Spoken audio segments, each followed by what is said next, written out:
And yung potential future nitong sitwasyon nyo guys, this will all come to an end, no? Lahat ng sufferings nyo, lahat ng, ayan, no? So this is endings and new beginnings, guys, no?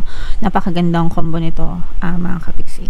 Kasi sabi ko nga, malalampasan nyo itong mga problema na to, guys, itong mga emotional pain, kung meron man kayo mga emotional pain na pinagdadaanan right now, kasi yung iba sa inyo medyo emo, no? In the future guys, all of your sufferings, lahat ng paghihirap ng kalooban, no?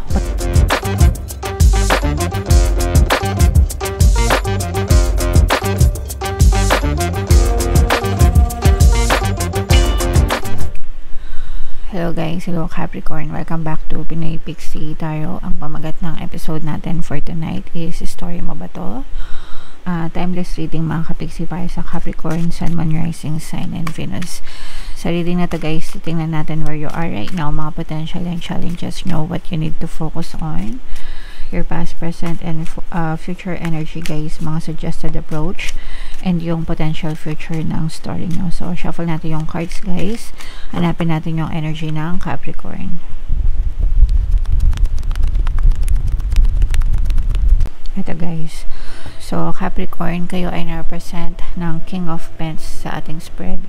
Kung ano na lang yung makaresonate sa inyo guys, take that message kasi hindi lahat ng mensahe ay mag-resonate sa inyo. So, yung first message natin, where you are right now, mga kapixie, there's a water sign energy involved sa buhay nyo. Cancer, Pisces, Scorpio. For some of you, pwedeng meron ka rin ganito sa natal chart niya. Pero this is more on your emotions, mga kapixie. For some of you, you are trying to control your emotions right now, or parang medyo nagiging emotional kayo for some reason, Capricorn. So, titingnan natin kung ano yung, kung meron bang nabobother kayo right now, kung bakit kayo nagiging emotional, mga kapixie. So, this is about love, guys, no? Although, or this is about, parang meron kayong namimiss, mga kapixie, no? Kaya medyo nagiging emotional kayo. So, nakikita natin na this is more on emotional reading, guys. So, for some of you, parang meron kayong namimiss, or may nakakamiss sa'yo, or may nakakaalala sa'yo, or pwedeng meron kang namimiss, may naaalala ka, mga kapixie. This can be a romantic relationship, or pwede rin na non-romantic, pero you are missing someone. Yun yung napapansin natin dito sa energy na to, guys. Meron ding presence dito ng fire, earth signs energy, Capricorn, Taurus, Virgo. Ito yung kailangan mong i-focus guys, kahit na medyo distracted kayo sa love nyo, kailangan nyo pa rin mag-focus sa araw-araw nyong pamumuhay, dun sa mga pinagkakakitaan nyo, like trabaho or negosyo, or kung ano man yung source of income nyo, mga kapixie. Okay?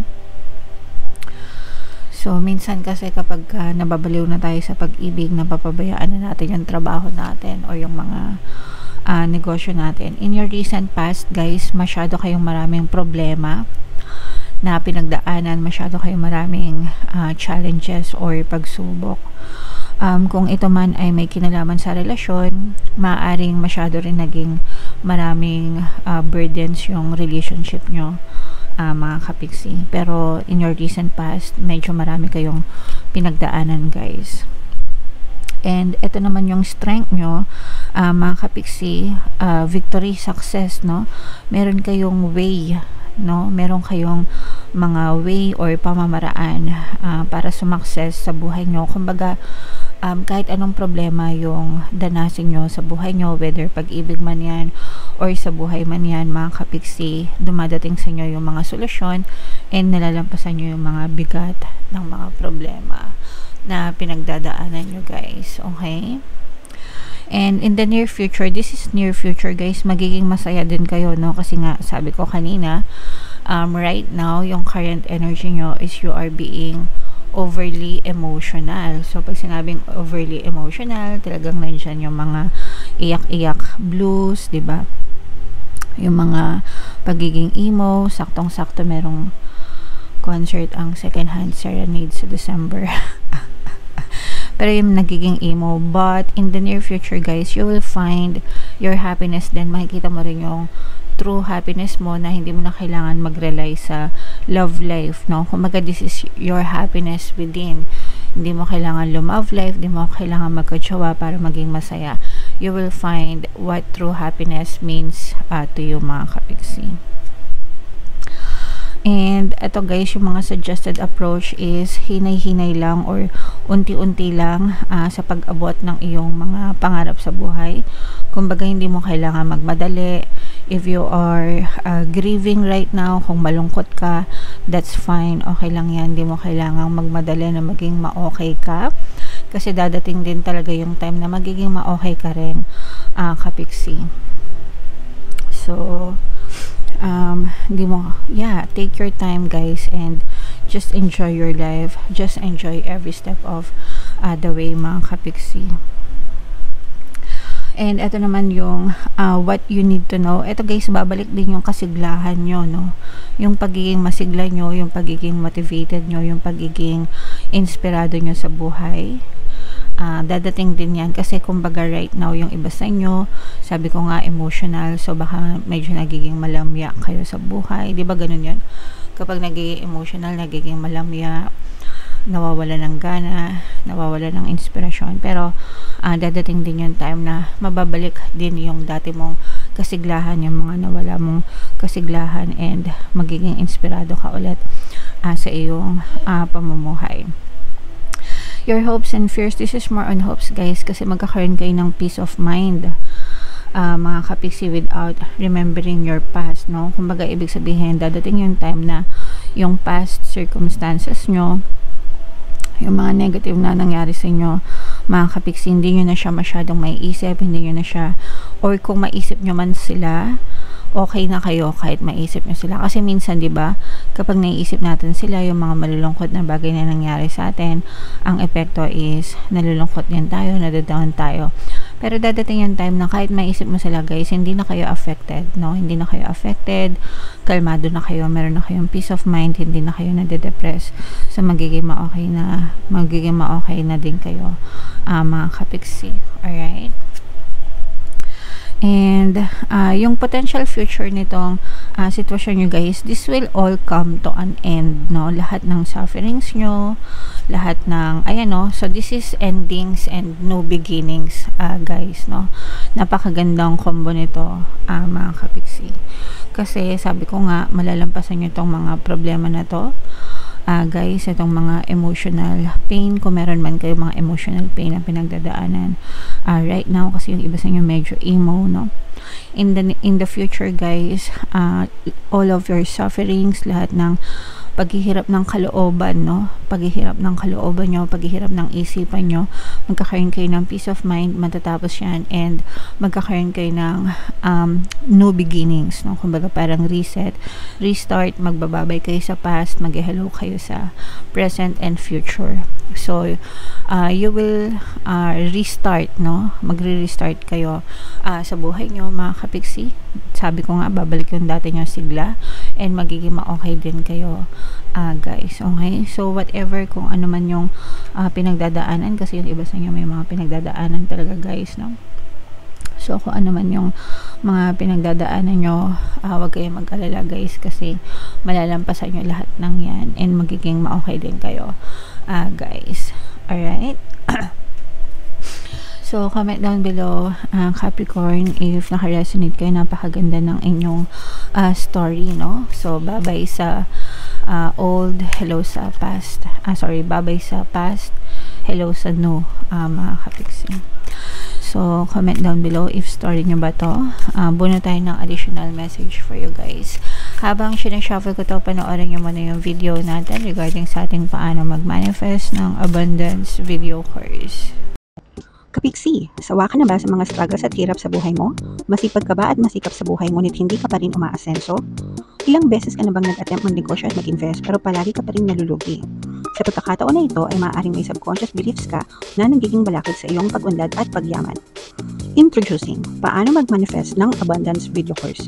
Dito ay matututunan mong ma-overcome ang mga balakid mo para tuluyan ka ng umunlad, umasenso, sumagana, maging matagumpay, successful at maswerte sa iyong kabuhayan, pera, trabaho, negosyo, salapi at kaperahan ng bonggang-bongga. Dali!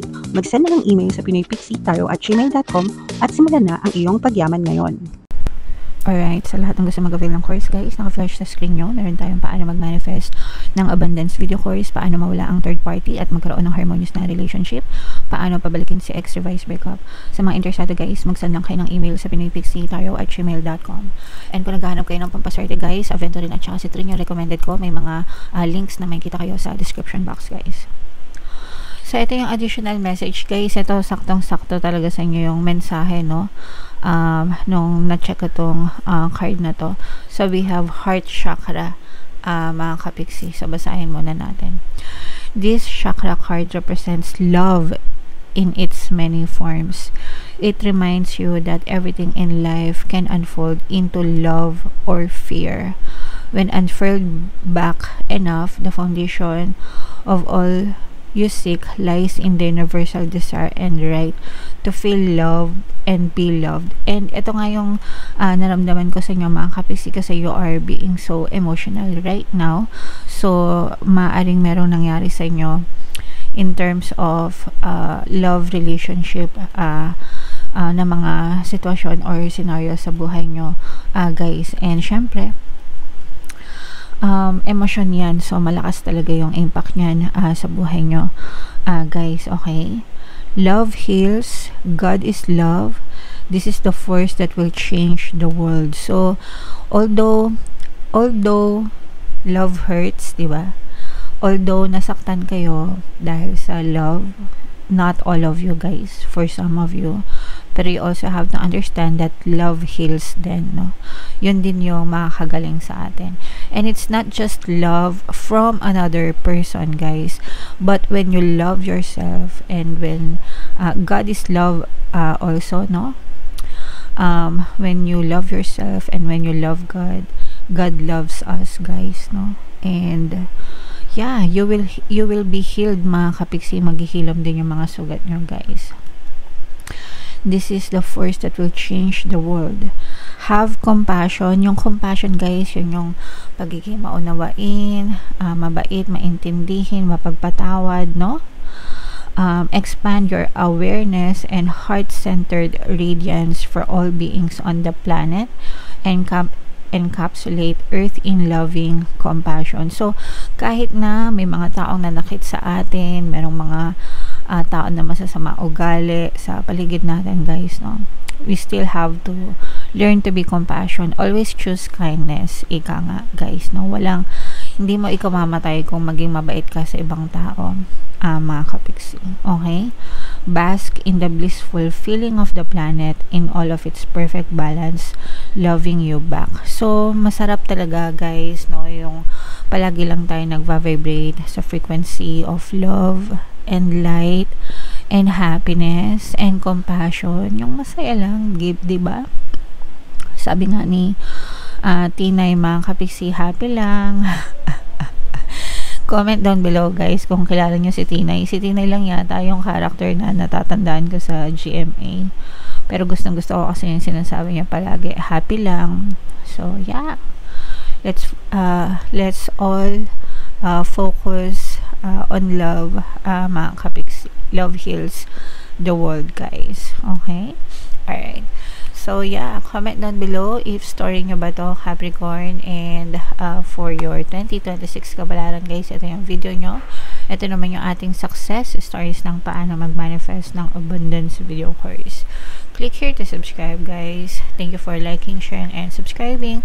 See you next time. I love you all. Have a nice day. Bye bye.